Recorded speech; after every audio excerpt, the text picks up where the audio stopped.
हरिओम तत्सत। ज्ञान भक्ति चैनल में आपका स्वागत है। इस सत्संग में हम ज्ञान भक्ति और सनातन धर्म का आनंद प्राप्त करते हैं। यदि आपने हमारे चैनल को सब्सक्राइब नहीं किया है तो कृपया अभी सब्सक्राइब कर लीजिए।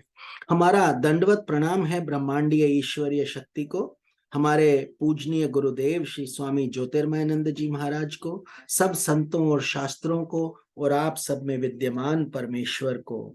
आज के सत्संग में हम गीता प्रेस गोरखपुर द्वारा प्रकाशित पद्म पुराण के श्रीमद् भगवद गीता के 15वें और 16वें अध्यायों का महात्म्य श्रवण करेंगे। श्री महादेव जी कहते हैं, पार्वती अब गीता के 15वें अध्याय का महात्म्य सुनो।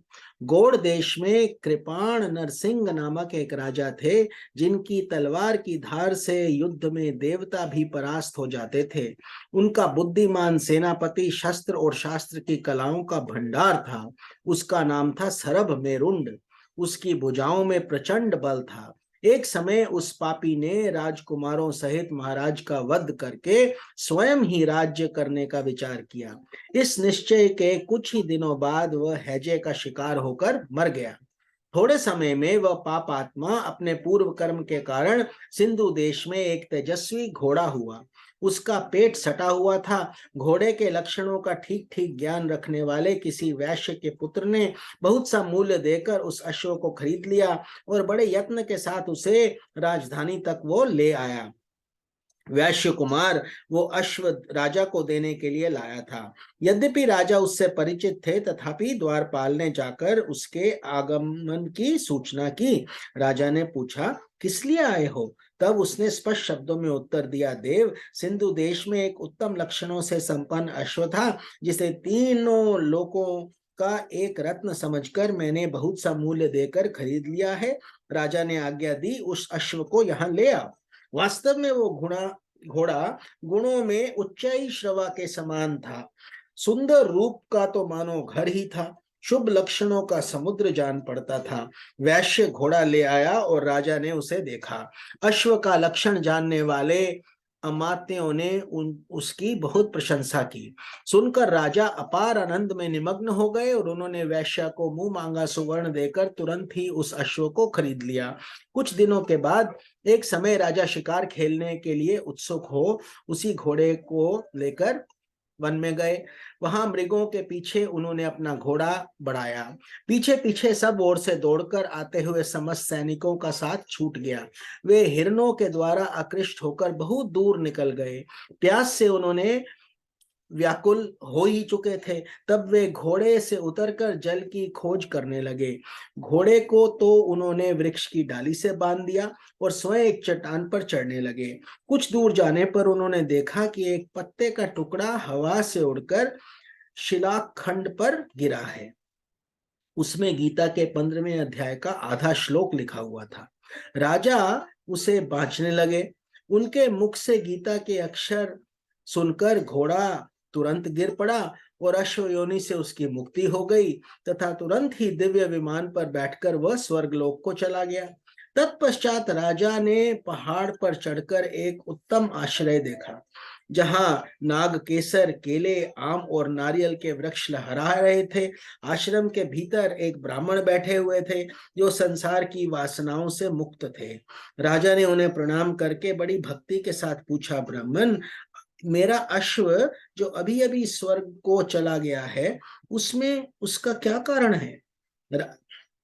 राजा की बात सुनकर त्रिकालदर्शी मंत्रवेता एवं महापुरुषों में श्रेष्ठ विष्णु शर्मा नामक ब्राह्मण ने कहा, राजन, पूर्व काल में तुम्हारे यहाँ जो सरभ मेरुंड नामक सेनापति था, वे तुम्हें पुत्रों सहित मारकर स्वयं राज्य हड़प लेने को तैयार था। इसी बीच हैजे का शिकार हो गया और उसको मृत्यु प्राप्त हो गई। उसके बाद वह उसी पाप से घोड़ा हुआ था। यहाँ कहीं गीता के 15वें अध्याय का आधा श्लोक लिखा मिल गया था, उसे ही तुम बांचने लगे। उसी को तुम्हारे मुख से सुनकर वह अश्व स्वर्ग को प्राप्त हुआ है। तदनंतर राजा के पार्श्ववर्ती सैनिक उन्हें ढूंढते हुए वहां आ पहुंचे। उन सब के साथ ब्राह्मण को प्रणाम करके राजा प्रसन्नता पूर्वक वहां से चले और गीता के 15वें अध्याय के श्लोकाक्षरों से अंकित उसी पत्र को बांच बांच कर प्रसन्न होने लगे।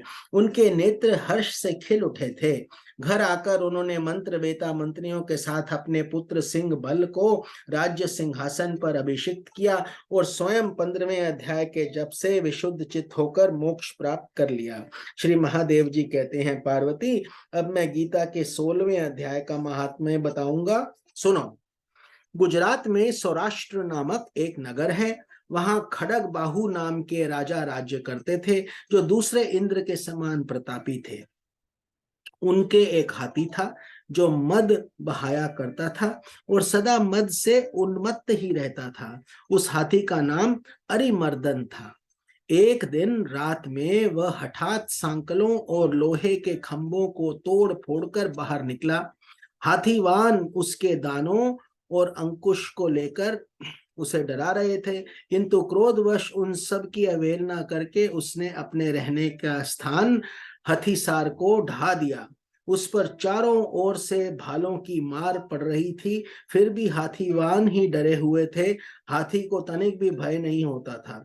इस कौतूहलपूर्ण घटना को सुनकर राजा स्वयं हाथी को मनाने की कला में निपुण राजकुमारों के साथ वहां आए। आकर उन्होंने उस बलवान दैतेले हाथी को देखा। नगर के निवासी अन्य काम धंधों की चिंता छोड़ अपने बालकों को भय से बचाते हुए बहुत दूर खड़े होकर उस महाभयंकर गजराज को देखते रहे। इसी समय कोई ब्राह्मण तालाब से नहाकर उसी मार्ग से लौटे। वे गीता के 16वें अध्याय के कुछ श्लोक जप रहे थे। पुरवासियों और पीलवानों ने उन्हें बहुत मना किया, किंतु उन्होंने किसी की नहीं मानी। उन्हें हाथी से भय नहीं था, इसलिए वे विचलित नहीं हुए। उधर हाथी अपने फुतकार से चारों दिशाओं में व्याप्त करता हुआ लोगों को कुचल रहा था। वे ब्राह्मण उसके बहते हुए मद को हाथ से छूकर कुशल पूर्वक निकल गए। इससे वहां राजा तथा देखने वाले पुरवासियों के मन में इतना विस्मय हुआ कि उनका वर्णन नहीं हो सकता। राजा के कमल नेत्र चकित हो उठे। उन्होंने ब्राह्मण को बुला सवारी से उतरकर उन्हें प्रणाम किया और पूछा, ब्राह्मण, आज आपने यह महान अलौकिक कार्य किया है, क्योंकि इस काल के समान भयंकर गजराज के सामने से आप सकुशल लौट आए हैं। प्रभु, आप किस देवता का पूजन तथा किस मंत्र का जप करते हैं? बताइए, आपको कौन सी सिद्धि प्राप्त है? ब्राह्मण ने कहा, राजन, मैं प्रतिदिन गीता के 16वें अध्याय के कुछ श्लोकों का जप किया करता हूँ, उसी से ये सारी सिद्धियां प्राप्त हुई हैं। श्री महादेव जी कहते हैं, तब हाथी कौतूहल देखने की इच्छा छोड़कर राजा ब्राह्मण देवता का साथ ले अपने महल में आए। वहां शुभ मुहूर्त देखकर 1,00,000 स्वर्ण मुद्राओं की दक्षिणा दे उन्होंने ब्राह्मण को संतुष्ट किया और उनसे गीता मंत्र की दीक्षा ली।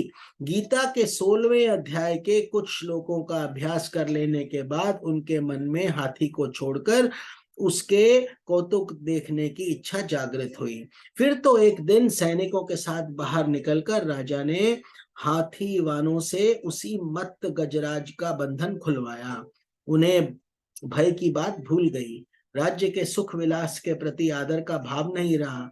वे अपने जीवन तृणवत समझकर हाथी के सामने चले गए। साहसी मनुष्यों में अग्रगण राजा खड़ग बाहु मंत्र पर विश्वास करके हाथी के समीप गए और मद की अनवरत धारा बहाते हुए उसके गंड स्थल को हाथ से छूकर सकुशल लौट आए। काल के मुख से धार्मिक और खल के मुख से साधु पुरुष की भांति राजा उस गजराज के मुख से बचकर निकल आए। नगर में आने पर उन्होंने अपने राजकुमार को राज्य पर अभिषिक्त कर दिया और स्वयं गीता के 16वें अध्याय का जप करके परम गति प्राप्त की। बोलिए श्री भगवान श्री कृष्ण की जय। ओम नमो भगवते वासुदेवाय। आप सबको स्वामी निखिलानंद का नमस्कार। कल हम श्रीमद् भगवत गीता के 17वें और 18वें अध्यायों का महात्म्य श्रवण करेंगे और ये कथा संपूर्ण कर लेंगे। हरि ओम तत्सत।